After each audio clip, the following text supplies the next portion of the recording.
Hi, and welcome to the latest episode of History You Didn't Know But Should. I'm Ray, And I'm Chris. and today we're going to continue our October series of scary historical events and places by looking at one of the, I guess, most iconic locations in southeastern North Carolina that the Ghost Hunters TV show has been to. Ghost Hunters go to it on a regular basis, and that's the Battleship North Carolina. And Chris, we're not going to cover a lot of the history of the battleship here. We'll cover a little bit of it because, Chris, I believe we've already done an episode on the battleship itself. Yes, we did. Talking about the USS North Carolina, or what used to be known as the old showboat, loaded with a number of brand new features and advanced technology at that time. I mean, this ship had many roles and responsibilities, and it was able to protect various types of aircraft carriers. But Ray, in addition to all of these things, having been a participant in all of the major wars, Ray, one of the more interesting features, especially for individuals like you, is the paranormal, the supernatural, or that feeling you get when you're in a confined space and you start hearing things and, you know, ghosts and weird kinds of noises and activities that are still experienced on the USS Battleship today. Yeah, it's one of those things where the history of the battleship North Carolina is not, though it was very active in World War II, it's not a ship that had a lot of death aboard it, despite being hit by a torpedo, despite everything that went on around it. I believe there was only a total of 10 people killed uh, on the or who died, let's put it that way, on the battleship North Carolina. So it's interesting that it does have this reputation for being so quote unquote haunted when so few people actually died aboard the ship. And we'll talk about some of the people or some of the events where people died aboard the ship. Let's just real quick give some background on the battleship North Carolina. She currently, as Chris said, she's known as the Showboat. She's currently docked in Wilmington, North Carolina, where she acts as, I guess, a floating museum. I don't know, Chris, does she even float anymore? No, I don't think she floats anymore. She is a relic, if you Yeah. will, that has been decommissioned and is a really neat tour spot, if you will, that allows people to be able to understand all of these unique features that were on this boat and how it basically served as a companion to some of these large aircraft carriers in times of need by offering a variety of different protective devices to assist. And, it was doing well until September of 1942, when it was struck by an enemy torpedo, which killed 5 men immediately on impact. It injured 23 others. And it is what is believed that at that moment, when one of the most paranormally active sightings and sounds began to appear on the ship. Yeah, and that torpedo, September 15, 1942, I think you already mentioned that. But the torpedo hit the port side of the boat. And if you're, or excuse me, the ship. If you're standing on the ship and you're facing the bow, the port side is to your left. And that's where it hit up at the front port, the bow port front side, tore a hole in the boat, probably about the size of a pickup truck. And Chris, of all the places I believe it hit, was a shower room, like a bathroom, where men were in there taking showers when the when the torpedo hit, and there was a number of people who were killed. A gentleman by the name of Albert Gary, in fact, was lost at sea in the event, and several others were killed when the torpedo hit and in the aftermath of the torpedo. And one of the things is it is this washroom area where some people to this day kind of experience unusual feelings, such as Mhm.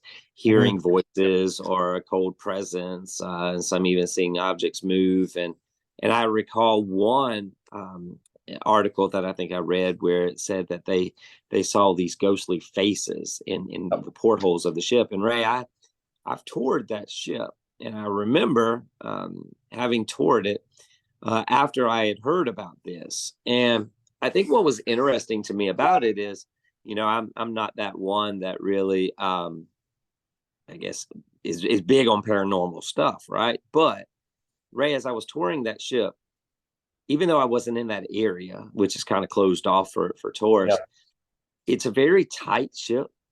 Mm-hmm. It's got that clingety clang sound, where it makes a lot of noise. And I don't know, Ray, I felt cold. I felt weird. I felt like it's somebody watching me. And like I said, that's coming from someone who's not into the paranormal stuff. But it was a very eerie feeling because it is confined spaces and you're in the dark and you don't know up from down and left to right. So, I can see how it could be very easy to experience this. But Ray, some people have said it's not just a feeling, it's not just a sound, but they have seen a very specific presence on that ship. Yeah, are you talking about the guy with his head on fire? Yeah. Yeah. The night watchman who was the night watchman on the ship. Get this. How does this sound for a career, Chris? Your job is to live on the Battleship North Carolina in a little apartment there on the side of the ship and walk around the ship at night after it's closed, turn it off, make sure it's nice and ready for the night, and then you go back to your little apartment and go to sleep. How does that sound? So, it sounds like a pretty good job, except for one problem. The It's in whole the dark. the whole job description. It's in dark. It's in night. And, you're going places where anything could jump up and go boo at you. I mean, that's it. And by the way, the ship was huge. I mean, this is a very large ship with a lot of cubby holes and a lot of just hidden areas. And not everybody on the ship was prim and proper. I mean, they knew these things. I mean, they would play games with one another where they would, go boo in different aspects. Plus, let's also not forget, right? This is a time of war that is going on as well. So you've got the enemy that is lurking out there in the darkness of the ocean, but you also have this feeling of what's really going on board the ship as well. Yeah, the ship during the war was home around 2,000 sailors. It served in the Pacific, and the gentleman that I'm talking about was a guy called Danny Bradshaw. He was the night watchman, I think, starting in the 1970s until relatively recently. I believe, I could be wrong, but I believe he has since passed away. But he wrote a book about the battleship, the haunting of the Battleship North Carolina.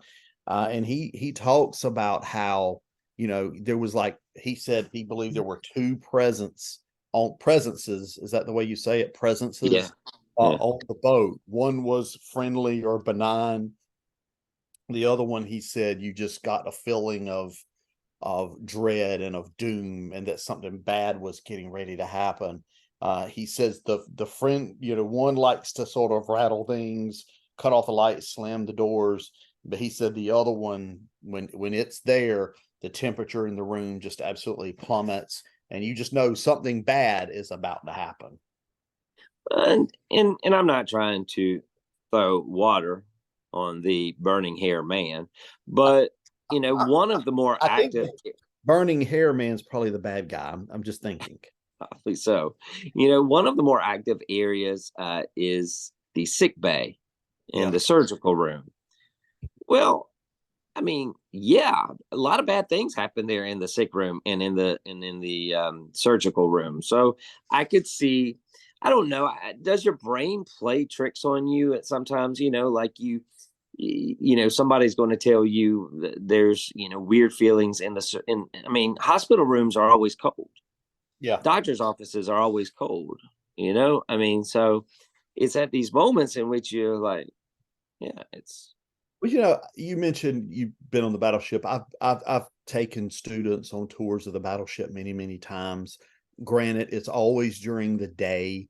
There's always a large number of people there, obviously, when you got a bunch of college kids and other instructors and things like that. But um, I've never felt uncomfortable on it as far as anything like supernatural is concerned. You do sometimes get a feeling of claustrophobia. And I will tell students, look, if you're claustrophobic, if you're not good with tight spaces, this is a field trip you probably want to skip, because it does have a lot of steep ladders, stairways, tight spaces.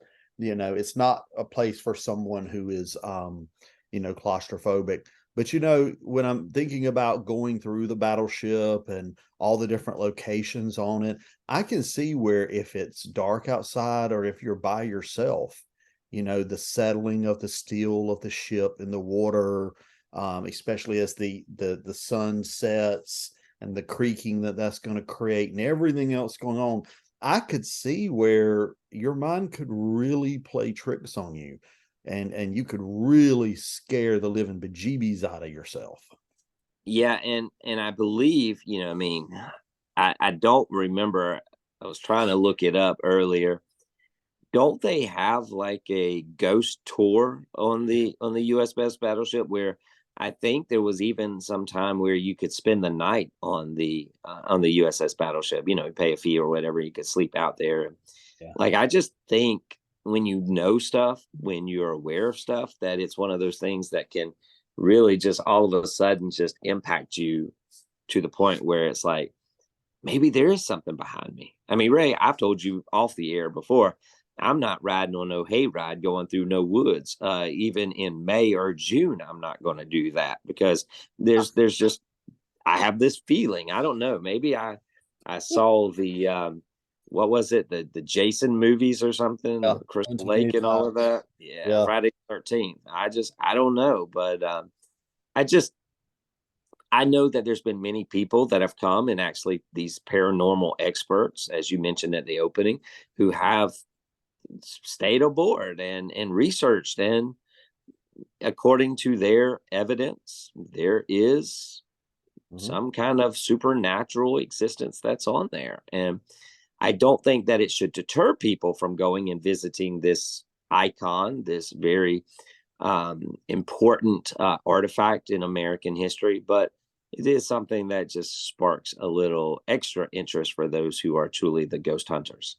Yeah, and I think it's one of those things. If a person goes to the battleship, if you're going looking for a ghost, I don't know if you're necessarily going to find it, but if you're going to look for a ghost at the Battleship North Carolina, hey, if it gets you on the ship, if it gets you learning about World War II, if it gets you learning about what the importance of the Battleship North Carolina, Chris, one thing image that's always sort of stuck in my head was when the battleship, it was originally supposed to be deployed into the Atlantic, the North Atlantic, but after Pearl Harbor, December 7, 1941, the battleship North Carolina, of course, was sent to the Pacific. And I've heard the story many times that when she came into sight of Pearl Harbor, people cheered because she was at the time one of the largest, or if not the largest ship in the U.S. Navy. I mean, she was and still remains an impressive military weapon. And I'm not sure where I was going with that, but this is a very powerful ship. And, if you are taking a tour of this and you are one of those who believe in the supernatural things, as you look in the different nooks and crannies that are there, you truly might find the importance of history behind the battleship, Yeah. uh, because there must be truly skeletons in their closet. Yeah. And you know what? And having said all this about, how the ship can definitely play games on you and all that, I'm not saying that there's nothing there. Let me be very clear. I mean, Danny Bradshaw, you know, he has always maintained, and I know other people who've maintained it as well, that the ship, that there is something that goes on there. And like you said, some of these ghost hunters have been there and they have had experiences, and they've collected information that they believe shows that the battleship is indeed haunted. Danny Bradshaw talked not just simply about the man with his hair on fire, but also about a soldier who would appear. He had blonde hair, a soldier who would appear at different points around the ship. And, so was that his imagination playing tricks on him? I don't personally think it was. I think he was probably seeing something, but whether there's something there or not, that's up for everybody to determine for themselves, I guess. But like we were saying, if curiosity about ghosts is what gets a person aboard the ship and gets a person learning about the showboat, the Battleship North Carolina, her importance in World War II in the Pacific theater, then hey, good. Yeah, I agree with you. And I mean, I'm not the spooky guy.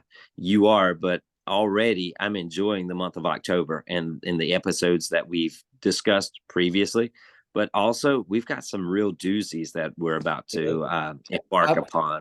I'm not going to give anything away, Chris, but I am going to tell our listeners that the next one we're doing, Chris is the one who came up with the topic, and he was too scared to finish researching it. So, Right, right, because all it took was me reading one paragraph, and I said, "Nope, I'm going to send this to Ray, and he can have it. He can handle it." Because it really did mess me up, and just yep. like you were talking about, playing tricks on the mind and things like that, and I was, I don't want to give it away, but I was just reading it. I was like, "Oh my gracious, is this coincidence, or is this supernatural, paranormal? So, Really, what's so, going on?"